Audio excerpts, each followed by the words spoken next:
Genesis chapter 43. Joseph's brothers returned to Egypt with Benjamin. The famine in Canaan got worse, and when the family of Jacob had eaten all the grain which had been brought from Egypt, Jacob said to his sons, "Go back and buy a little food for us." Judah said to him, "The man sternly warned us that we would not be admitted to his presence unless we had our brother with us. If you are willing to send our brother with us, we will go and buy food for you. If you are not willing, we will not go, because the man told us we will not be admitted to his presence unless our brother was with us." Jacob said, "Why did you cause me so much trouble by telling the man that you had another brother?" They answered, "The man kept asking about us and our family. Is your father still living? Do you have another brother?" We had to answer his questions. How could we know that he would tell us to bring our brother with us? Judah said to his father, "Send the boy with me, and we will live at once. Then none of us will starve to death. I will pledge my own life, and you can hold me responsible for him. If I do not bring him back to you safe and sound, I will always bear the blame. If we had not waited so long, we could have been there and back twice by now." Their father said to them, "If that is how it has to be, then take the best products of the land in your packs as a present for the governor: a little resin, a little honey, spices, pistachio nuts, and almonds.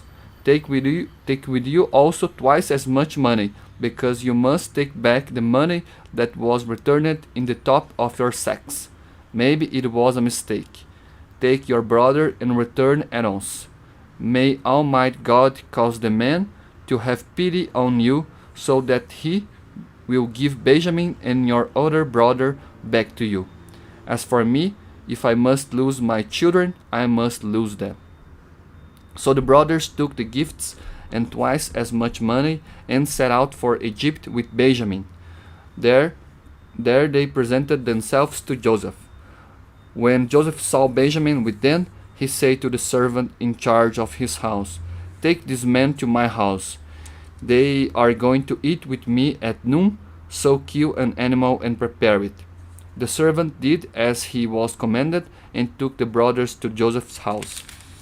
As they were being brought to the house, they were afraid and thought, "We are being brought here because of the money that was returned in our sacks the first time.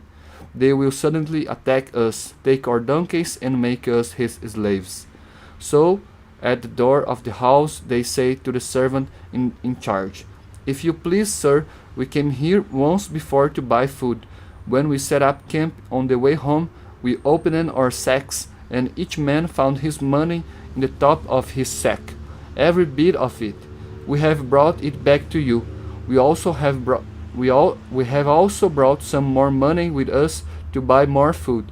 We do not know who put our money back in our sacks." The servants say, "Don't worry, don't be afraid. Your God, the God of your father, must have put the money in your sacks for you.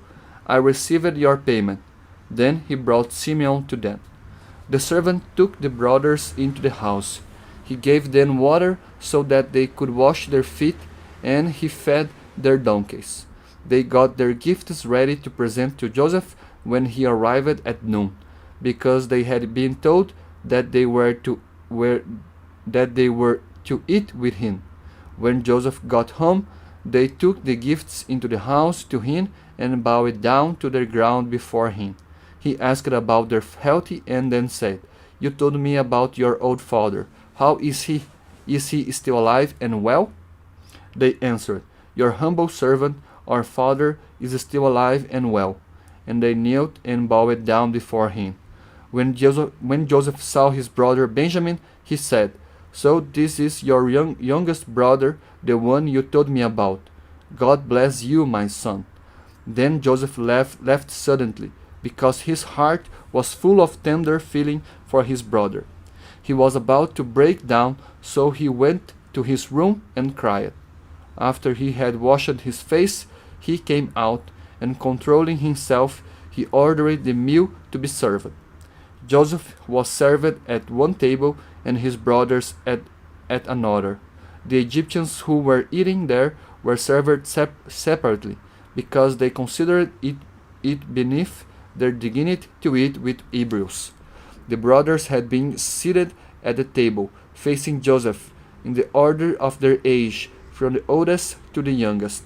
When they saw how they had been seated, they looked at one another in amazement. Food was served to them from Joseph's table, and Benjamin was served 5 times as much as the rest of them. So they ate and drank with Joseph until they were drunk.